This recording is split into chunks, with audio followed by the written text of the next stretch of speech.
Hello ವೀಕ್ಷಕರೇ, ಇಲ್ಲಿ ಸ್ವಲ್ಪ ಗಮನಹರಿಸಿ. ಕಾರಣ ಇದು ಧಾರವಾಡ ಜಿಲ್ಲೆಯ ಕಲಘಟಗಿ ತಾಲೂಕಿನ ಸುರಶೆಟ್ಟಿಕೊಪ್ಪ ಗ್ರಾಮದಲ್ಲಿರುವಂತಹ ಗ್ರಾಮ ಚೇತನ ತರಬೇತಿ ಕೇಂದ್ರ, ಸರ್ವೋದಯ ಕೃಷಿ ಉತ್ಪನ್ನಗಳ ಉತ್ಪಾದನಾ ಸಹಕಾರಿ ಸಂಘ ಹಾಗೂ ಬೈಪ್ ಸುಸ್ಥಿರ ಜೀವನಾಧಾರ ಅಭಿವೃದ್ಧಿಯ ಸಂಸ್ಥೆ ಇವುಗಳ ಒಂದು ಸಂಗಮವೇ ಇಲ್ಲಿ ಇದೆ. ಅದರ ಜೊತೆಗೆ HDFC ಬ್ಯಾಂಕ್ ಕೂಡ ಇಲ್ಲಿ ಇದೆ. ಕಾರಣ ಜಾನುವಾರುಗಳ ಕೃತಕ ಗರ್ಭಧಾರಣಾ ಕೇಂದ್ರ ಸುರಶೆಟ್ಟಿಕೊಪ್ಪ ತಾಲೂಕಿನಲ್ಲಿ ಹೆಚ್ಚಿನ ಒಂದು ಮಹತ್ವವನ್ನು ಪಡೆದುಕೊಂಡ ಕಾರಣ ಇದಕ್ಕೆ ಮಾರ್ಗವಾಗಿ ತಾವಿಲ್ಲಿ ವೀಕ್ಷಿಸಬಹುದು. ಹುಬ್ಬಳ್ಳಿ ಪುಣೆ ಬೆಂಗಳೂರು ಮಾರ್ಗದಿಂದ ವರೂರು ಮುಖಾಂತರವಾಗಿ ಬಂದು ಸೇರಬಹುದು. ಅದೇ ರೀತಿಯಾಗಿ ಕಲಘಟಗಿ ತಾಲೂಕಿನ ವಿಶ್ರೀಕೋಟಿ ಕ್ರಾಸ್, ಗಂಜಿಗಟ್ಟಿ ಕ್ರಾಸ್ದಿಂದ ಬಂದು ಈ ಕಡೆಯಿಂದಲೂ ಇಲ್ಲಿ ಬಂದು ತಲುಪಬಹುದು. ಈ ವಿಷಯವನ್ನು ಇಲ್ಲಿ ಒಳಗಡೆ ತರಬೇತಿ ಕೇಂದ್ರದಲ್ಲಿ ಏನಿದೆ ಎಂಬುದನ್ನು ನಾವು ನೋಡೋಣ ಬನ್ನಿ. ತಾವಿಲ್ಲಿ ಸಾಮಾನ್ಯರು ಬಂದು ಇಲ್ಲಿ ಅನೇಕ ತರಬೇತಿಗಳನ್ನು ಪಡೆಯುತ್ತಿದ್ದಾರೆ. ಇಲ್ಲಿ ತರಬೇತಿಗಳು ನಿರಂತರವಾಗಿ ಒಂದಲ್ಲ ಒಂದು ರೀತಿಯಿಂದ ಇಲ್ಲಿ ಜರುಗುತ್ತಾ ಇರ್ತವೆ. ತರಬೇತಿಯ ಒಂದು ವ್ಯವಸ್ಥಿತವಾದ ಕಟ್ಟಡಕ್ಕೆ ನಾವಿಲ್ಲಿ ಹೋಗ್ತಾ ಇದ್ದೇವೆ. ನಮ್ಮ ಹೆಸರು ಮಂಜುನಾಥ್ ಮಾಳಗಿ, ದ್ಯಾವನಕೊಂಡ, ಹೊಸ ದಿಗಂತ ಪತ್ರಿಕೆಯ ಪತ್ರಕರ್ತರು ಹಾಗೂ ಮಂಜು ಮಿಂಚು ಮಾಹಿತಿಯ ಬಗ್ಗೆ ತಮಗಿಲ್ಲಿ ತಿಳಿಸ್ತಾ ಇದ್ದೇವೆ. ಇದೊಂದು ತಾವು ತಿಳಿದುಕೊಳ್ಳಬೇಕಾದಂಥ ಒಂದು ಮಹತ್ವದ ವಿಷಯವಾಗಿದೆ. ಈಗ ನಾವು ತರಬೇತಿ ಸಂಸ್ಥೆಯ ಒಳಗಡೆ ಬರ್ತಾ ಇದ್ದೇವೆ. ಈಗ ತರಬೇತಿಯಲ್ಲಿ ಇರುವಂಥ ಉಸ್ತುವಾರಿ ಒಂದು ಕಾರ್ಯನಿರ್ವಹಿಸುವಂಥ ಒಂದು ಉತ್ತಮವಾದಂಥ ಆಡಳಿತ, ಸುವ್ಯವಸ್ಥಿತವಾದಂಥ ಒಂದು ಸಮಗ್ರವಾದಂಥ ಇಲ್ಲಿ ಕಟ್ಟಡಗಳು, ಅನೇಕ ರೀತಿಯಾದಂಥ ಒಂದು ನಾವು ವಿಶೇಷವಾದಂಥ ವಿಚಾರಗಳನ್ನು ತಾವಿಲ್ಲಿ ನೋಡ್ಬೋದು. ಇದೇ ನೋಡಿ, ಗ್ರಾಮ ಚೈತನ್ಯಕ್ಕೆ ಸ್ವಾಗತ. ಅಂದರೆ ಗ್ರಾಮ ಚೈತನ್ಯ ಬರೀ ತರಬೇತಿ ಕೇಂದ್ರದಲ್ಲಿ ಹಳ್ಳಿಗಳನ್ನು ಕಟ್ಟುವ ಕನಸು 2,000ಕ್ಕೂ ಹೆಚ್ಚು ಗ್ರಾಮೀಣ ಕುಟುಂಬಗಳನ್ನು ಸೇರಿ ಇದನ್ನು ಕಟ್ಟಿವೆ. ಗ್ರಾಮ ಚೇತನ ನಿಮ್ಮ ಭೇಟಿ ನೀಡಿ ನಿಮ್ಮ ಹಳ್ಳಿಗಳನ್ನು ಕಟ್ಟುವ ಕನಸನ್ನು ನಿಮ್ಮಲ್ಲಿ ಮೂಡಿಸಿದರೆ ಕೇಂದ್ರ ಸಾರ್ಥಕ ಎಂಬ ಒಂದು ಧೀಮಂತ ವಾಕ್ಯದೊಂದಿಗೆ ಸರ್ವೋದಯ ಮಹಾಸಂಘ ಪೈಪ್ ಗ್ರಾಮೀಣ ಸಂಸ್ಥೆಯನ್ನು ತಾವಿಲ್ಲಿ ನೋಡಬಹುದಾಗಿದೆ. ತಾವಿಲ್ಲಿ ಮುಖ್ಯ ಕಚೇರಿಗಳನ್ನು ಕೂಡ ತಾವಿಲ್ಲಿ ನೋಡಬಹುದು.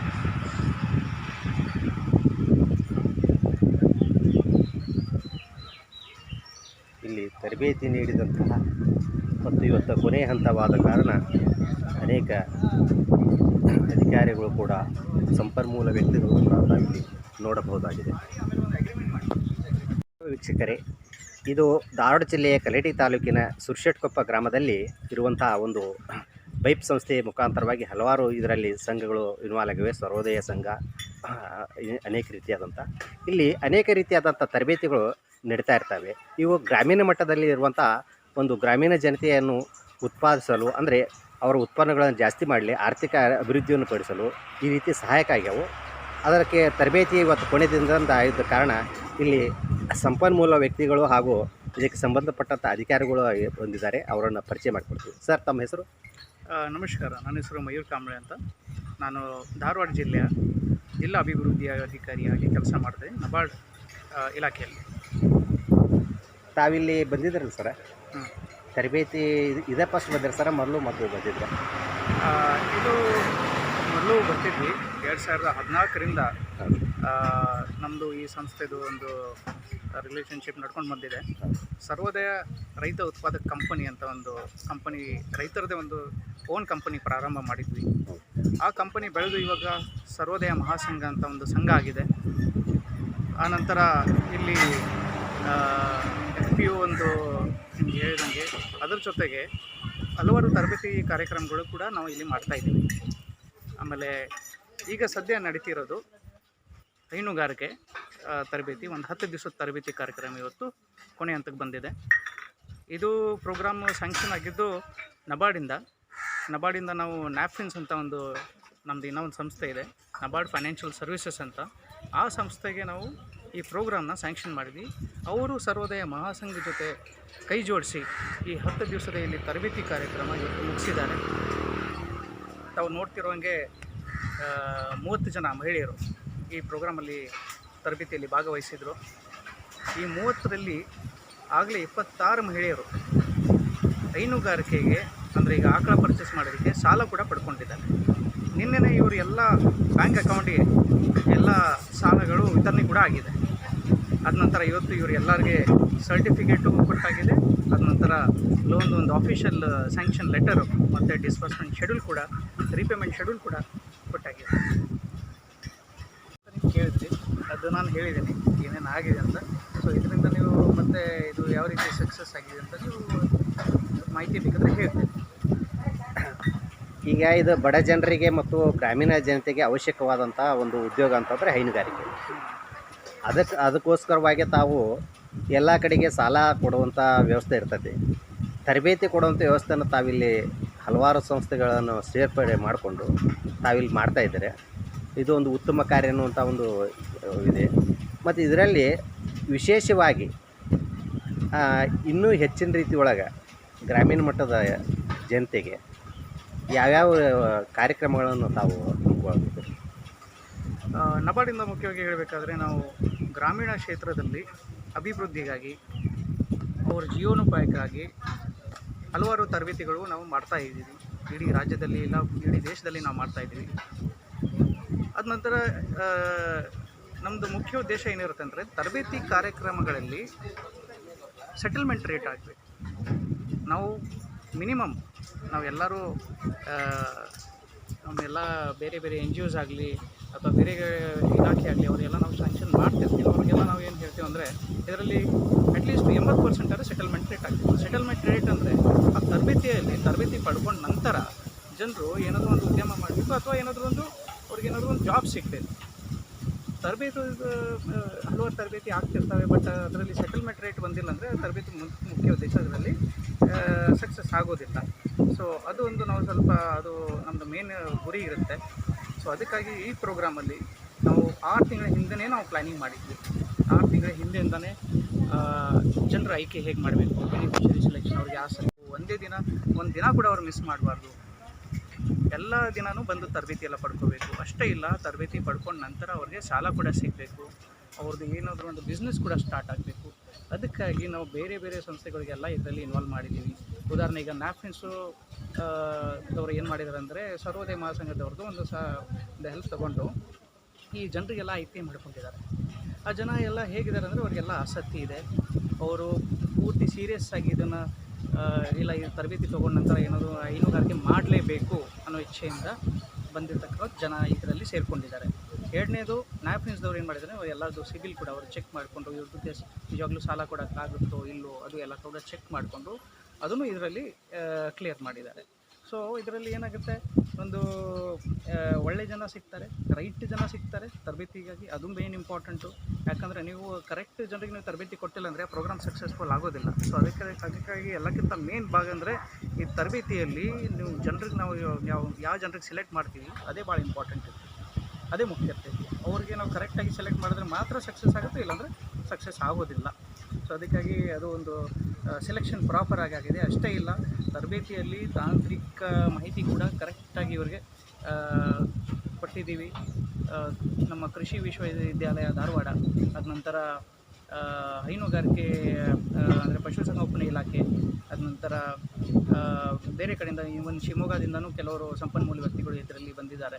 ಸೊ ತಾಂತ್ರಿಕ ಮಾಹಿತಿ ಕೂಡ ಇದರಲ್ಲಿ ಕ್ಲಾಸ್ ರೂಮ್ ಟ್ರೈನಿಂಗ್ ಆಯಿತು, ಫೀಲ್ಡ್ ಲೆವೆಲ್ ಟ್ರೈನಿಂಗ್ ಆಯಿತು. ಫೀಲ್ಡ್ ಲೆವೆಲ್ ಟ್ರೈನಿಂಗಲ್ಲಿ ಇವರಿಗೆ ಕೃಷಿ ವಿಶ್ವವಿದ್ಯಾಲಯದಲ್ಲಿ ಡೈರಿ ಯೂನಿಟ್ ಅದು ಕೂಡ ಅಲ್ಲಿ ವಿಸಿಟ್ ಮಾಡಿಸಿದ್ದೀವಿ. ಅದ ನಂತರ IGFR ಅಂತ ಇದೆ, Indian grassland and fodder research institute ಅಂತ, ಅಲ್ಲಿ ಕೂಡ ಅವರಿಗೆ ಮೇವು ಬಗ್ಗೆ ಎಲ್ಲ ಮಾಹಿತಿ ಕೊಟ್ಟು, ನಂತರ ಅಜೋಲಾ ಬಗ್ಗೆ ಎಲ್ಲ ಮಾಹಿತಿ ಕೊಟ್ಟು, ಅಂದರೆ ಎಲ್ಲ ರೀತಿ ಇವ್ರಿಗೆ ಫೀಲ್ಡ್ ವಿಸಿಟ್ಟು ಆಯಿತು, ಕ್ಲಾಸ್ ರೂಮ್ ಟ್ರೈನಿಂಗು ಆಯಿತು. ಸೊ ಎಲ್ಲ ರೀತಿಯಿಂದ ಇವರಿಗೆ ಸಕ್ಷಮ ಮಾಡಿದ್ವಿ. ಸೊ ಇವ್ರದ್ದು ಕ್ಯಾಪಾಸಿಟಿ ಬಿಲ್ಡಿಂಗ್ ಕರೆಕ್ಟಾಗಿ ಆಯಿತು. ಅದ ನಂತರ ಏನಾಗುತ್ತೆ, ಕ್ಯಾಪಾಸಿಟಿ ಬಿಲ್ಡಿಂಗ್ 100% ಆದರೆ ಸಾಲ ತೊಗೊಂಡ್ರೆ ಜನ ಫೇಲ್ ಆಗೋದು. ಅದಕ್ಕೆ ಇದು ಒಂದು ಟ್ರೈನಿಂಗ್ ಜೊತೆಗೆ ಪ್ಲಸ್ ಲೋನು ಪಡ್ಕೊಂಡು ಇವರು 100% ಸಕ್ಸಸ್ ಆಗ್ತಾರೆ ಅನ್ನೋದು ನಮಗೆ ಒಂದು ಕಾನ್ಫಿಡೆನ್ಸ್ ಇದೆ. ಆಗಲೇ ನಿಮಗೆ ಹೇಳ್ದಂಗೆ ನಿನ್ನೆನೇ ಇವ್ರಿಗೆಲ್ಲರಿಗೂ ಡಿಸ್ಬರ್ಸ್ಮೆಂಟ್ ಆಗಿದೆ. ಒಂದು ವಾರದ ಒಳಗಡೆ ಪರ್ಚೇಸ್ ಕೂಡ ಆಗುತ್ತೆ. ಆನಂತರ ಅದನ್ನು ಫೀಲ್ಡ್ ವೆರಿಫೈ ಮಾಡೋಕ್ಕೂ ನಾವು ಎಲ್ಲ ಹೋಗ್ತೀವಿ, ಭೇಟಿ ಮಾಡ್ತೀವಿ. ಆ್ಯಂಡ್ ನಮಗೆ ಒಂದು ಕಾನ್ಫಿಡೆನ್ಸ್ ಇದೆ ದಟ್ ಇವ್ರು ಎಲ್ಲರಿಗೂ ವಿದಿನ್ 6 ತಿಂಗಳದ ಒಳಗಡೆ ಇವರೆಲ್ಲರೂ ಒಳ್ಳೆ ಇನ್ಕಮ್ ಗಳಿಸೋಕ್ಕೆಲ್ಲ ಸ್ಟಾರ್ಟ್ ಮಾಡ್ತಾರೆ ಅನ್ನೋದು ಒಂದು ಕಾನ್ಫಿಡೆನ್ಸ್ ಇದೆ. ತಾವಿಲ್ಲಿ ನೋಡ್ತಾ ಇರ್ಬೋದು, ತರಬೇತಿದಾರರು ತಮ್ಮ ತರಬೇತಿಯ ಇವತ್ತಿನ ಕೊನೆಯ ದಿನ ಎಲ್ಲ ಅಧಿಕಾರಿಗಳೊಂದಿಗೆ, ಸಂಯೋಜಕರೊಂದಿಗೆ, ಸಂಪನ್ಮೂಲ ವ್ಯಕ್ತಿಗಳೊಂದಿಗೆ ಈ ಒಂದು ಕಾರ್ಯಕ್ರಮದಲ್ಲಿ ಪಾಲ್ಗೊಂಡು ಯಶಸ್ವಿಯಾಗಿ ಮಾಡಿಕೊಟ್ಟಿದ್ದಾರೆ. ಮತ್ತು ಅಲ್ಲಿ ಭಾಗವಹಿಸಿದಂಥ ಅಧಿಕಾರಿಗಳು, ಸಂಪನ್ಮೂಲ ವ್ಯಕ್ತಿಗಳು ಹೇಳ್ತಾ ಇದ್ದಾರೆ, ಇವರು ಒಳ್ಳೆಯ ಒಂದು ಉತ್ಸುಕತೆಯಿಂದ ಭಾಗವಹಿಸ್ಯಾರು. ಗ್ಯಾರಂಟಿ ಇವರು ಸಕ್ಸಸ್ ಆಕಾರು. ಇವರು ಸಕ್ಸಸ್ ಆಗೋದ್ರಿಂದ ಮುಂದಿನ ಜನತೆಗೆ ಇದು ಪ್ರೇರಣೆ ಆಕತಿ. ಮತ್ತೊಬ್ಬರು ಕೂಡ ನಾವು ಇವರಂಗೆ ಮುಂದುವರಿಬೇಕು, ತರಬೇತಿ ಪಡಿಬೇಕು, ಸಾಲ ತೊಗೊಂಡು ನಮ್ಮ ಜೀವನವನ್ನು ಸಾಗಿಸಬೇಕು, ಆರ್ಥಿಕವಾಗಿ ಅಭಿವೃದ್ಧಿ ಹೊಂದಬೇಕು. ಶಾಲಾ ಮಕ್ಕಳ ವಿದ್ಯಾಭ್ಯಾಸಕ್ಕಾಗಲಿ, ಕೂಲಿ ಕಾರ್ಮಿಕರು ತಮ್ಮ ಮನೆ ಕಟ್ಟಿಕೊಳ್ಳೋದಕ್ಕಾಗಲಿ ಅನೇಕ ರೀತಿಯ ಒಂದು ಸಹಾಯ ಇದು ಆಕತೆ ಅನ್ನುವಂಥ ಮಾತನ್ನು ತಾವು ತರಬೇತಿದಾರರು ಕೂಡ ಆಗಲಿ ಹೇಳಿದ್ದಾರೆ. ಮಂಜುನಾಥ್ ಮಾಳ್ಗಿ, ಜಾವನಕೊಂಡ. ವಂದನೆಗಳು.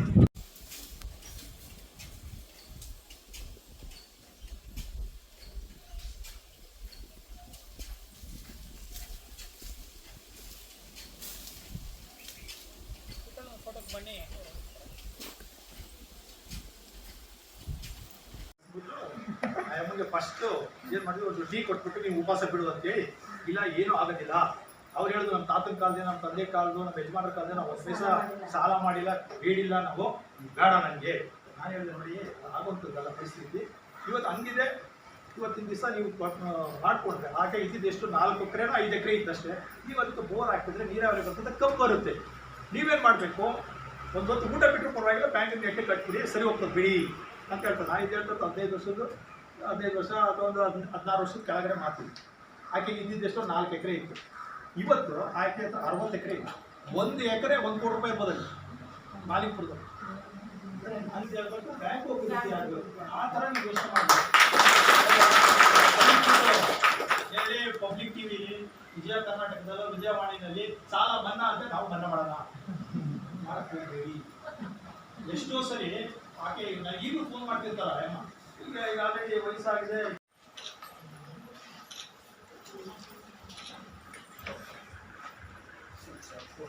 ಇದ್ದಾರೆ